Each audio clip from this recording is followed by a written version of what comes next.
Hey, you. Me? You think this is funny? What are you talking about? I just have one question to ask you. Is this how you get your sick kicks? What? It's just an ordinary SpongeBob movie. Oh my goodness! Larry! Yes? What did you do with SpongeBob and his friend? This was supposed to be a Sandy Cheeks movie dedicated to only Sandy.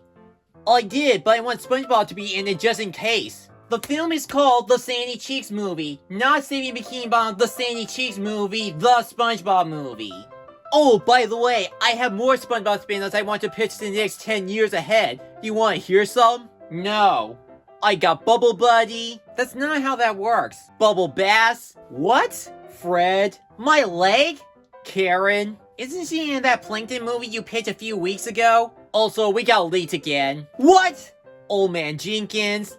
2 hours later. Perch Perkins, King Jellyfish, the Anchovies Crowd, Squilliam, Mindy the Mermaid, Kevin the Sea Cucumber, Spot, SpongeBob's Grandma, Man Ray, Patchy the Pirate, that pirate. And that's why the Fairly Odd Parents are cool again. The guy that loves chocolate so much, Hatchar, the K-Starfish.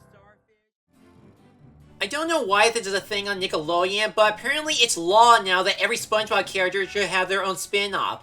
There was the Patrick Star Show, the Sandy Cheeks movie, which I'm reviewing for the video, and not long after, they announced they wanted to make a Plankton movie. Are they trying to reach a Guinness World Record on which show should have the most character spin-offs? Well, whatever the reason, we all know for a fact that this show will never end like The Simpsons. Now, I watched SpongeBob SquarePants back when I was a kid, and I had a great time with all of his adventures in Bikini Bottom. But as I grew older, and when the later season lost its momentum, I haven't really caught up to the show since then. But I still usually come back once in a while to see what nautical adventures have been happening lately. The only thing I didn't watch are the spin-offs like Camp Coral and the Patrick Star Show.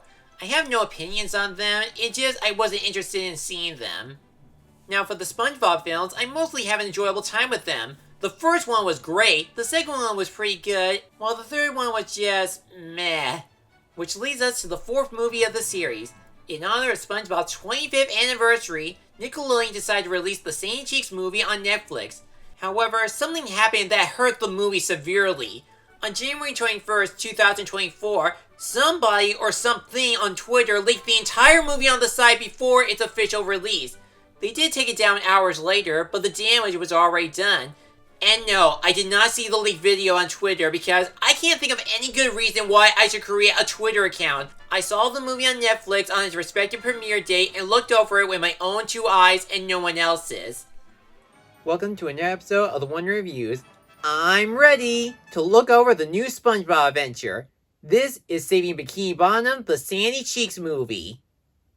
As you expect by the title of the movie, this is supposed to be about one of SpongeBob's friends, Sandy Cheeks, the roughest, toughest, smartest, and karate-chopping squirrel from Texas that lives in a tree dome under the sea.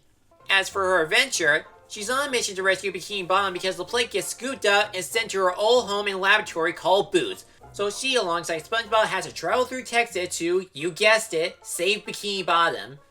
So when it comes to this idea where every SpongeBob character should have their own spin-off, Sandy is the only one I can think of that could actually make things interesting for the show. Everything about her and her life in Texas sounds a lot of fun. A western karate-chopping quest with a touch of science fiction. There's a lot of Sandy Cheeks adventures in Texas that can be easily adapted into a cinematic story, and to understand why she decided to live in Bikini Bottom. But after watching the final results, wow! That Sandy Cheeks movie sounded way cooler in my head than what we got right here. Here's the biggest issue. There is no character-driven story in this one. Aside from the goal on rescuing Bikini Bottom, there are no other goals for the other characters to achieve, no cohesive side plots, no character development, and there's barely anything new that we learn from Sandy for who we know her today. What's worse is that we already seen this kind of adventure in the previous SpongeBob movies, including Bikini Bottom being ruined and needs to be rescued, the characters entering the service world, a celebrity guest playing as one of the main characters for the film, they sometimes sing a musical number here and there, and one of the villains wants to sell the fish as toys just like the scuba diver Cyclops in the first movie. The only difference is that SpongeBob and Sandy are going to Texas, but even the plot was unable to make things interesting. I mean, it does have a bunch of stuff thrown at you like circus squirrels, rattlesnake gangsters, twisters, a water park, random musical numbers, and Sandy's past connection towards Boots Labs, but why didn't any of them work? While it does present a lot of things to make it exciting, it forgot to tell a Sandy Cheeks movie. We do get some glimpses of her past with her family being part of a circus, and she went to Bikini Bottom to study the underwater sea life. They could have been greatly told stories on how Sandy Cheeks became who she is, but they never explore her previous life or even the rest of Texas, turning her entire movie into, well, an extended episode of SpongeBob SquarePants. Even the humor wants to remind you that you're still watching a SpongeBob property. And this ended up extremely obnoxious. There were a few chuckles I got from it, but everything else felt so rushed that they're trying to find at least one joke that would give out a huge laugh. The movie tried to give out some sort of message about family and stuff, but that felt like it was added in at the last minute because they were trying to build this big betrayal that Sandy has something to do with the city's capture, when really, none of this is her fault. We know she's still gonna fix this in the end. Everything is so rushed in both the story and humor, it gives us no time to either laugh or care about what's going to happen to these characters. It is sad to see some of our favorite characters getting a significant downgrade compared to the previous movies. The voice acting is still good because they did bring back the whole cast of the show, but they're not enough to carry the movie due to the hastily written plot. There is absolutely nothing new that's been added to any of our characters, even if they're supposed to be about Sandy's adventure. So, let me ask you this. Who is Sandy Cheeks? I know who she is in the cartoon like everyone else, but who is she in the movie? What's her character arc in this? Well, she's the good-hearted squirrel that wants to rescue Bikini Bottom, and that's all we know about her other than her circus squirrel family and past connection with Boots. In the show, she's an adventurer, a karate chopping master, a rodeo expert that used to live in Texas. There's so much about her from the show that they can go nuts with her in her own film. But because the movie has so minimal time to learn anything about Sandy for the sake of jokes, whatever detail that's been given to her is just passed on as an afterthought. I don't recall her hinting out that she's an actual flying squirrel from any of her episodes. Speaking of which, SpongeBob tags along on the adventure, and don't expect anything from him either. He's just a shoehorn, a comic relief because the movie's too worried Sandy wouldn't carry a movie all by herself. But his jokes in this movie really overstayed his welcome. Just like in the Puss in Boots movie, if they decide to throw Shrek in somewhere, when all we came here for is the titular character. There was a character they did introduce to the film named Sparky, but the robot horse doesn't join the adventure. He just got replaced by SpongeBob.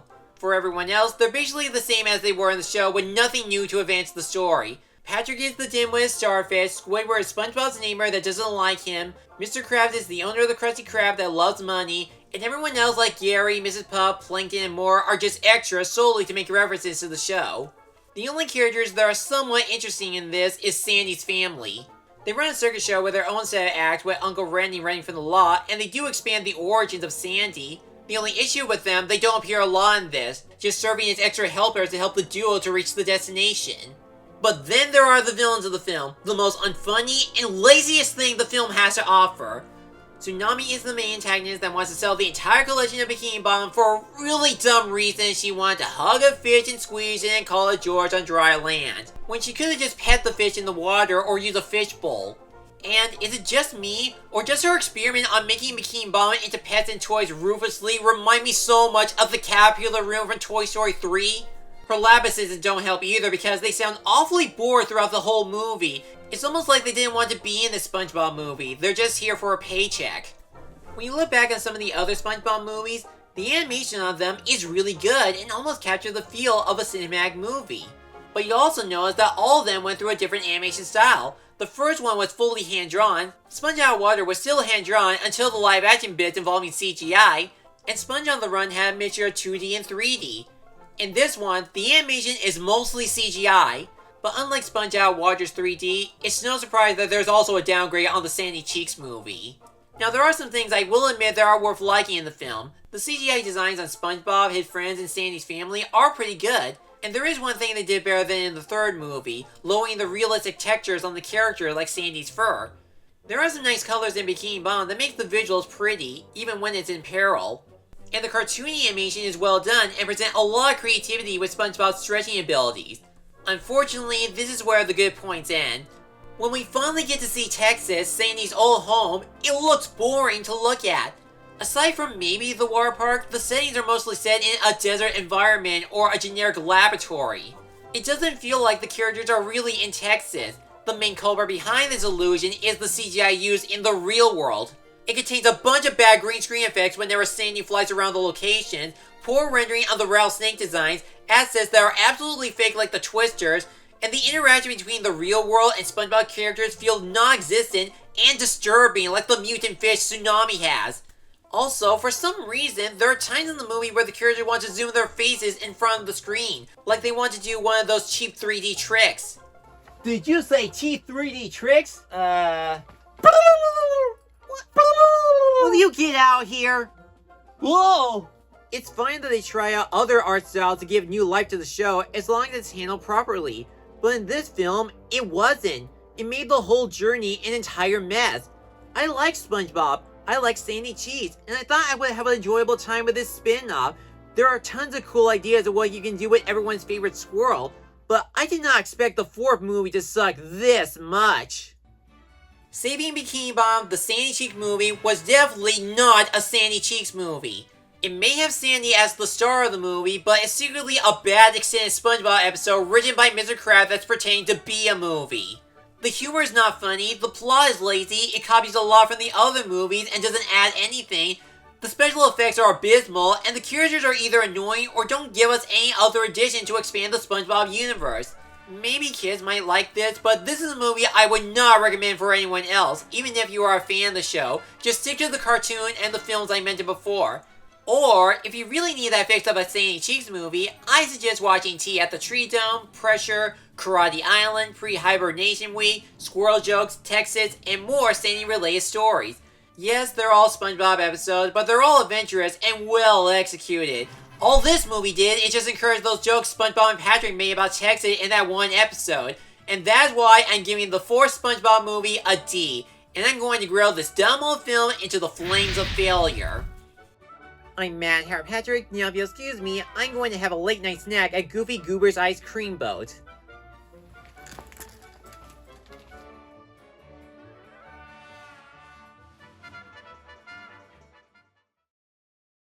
Thanks for watching this video. If you enjoyed this, check out these other videos, or feel free to like, comment, and subscribe for more upcoming reviews and other projects. I'll see you soon.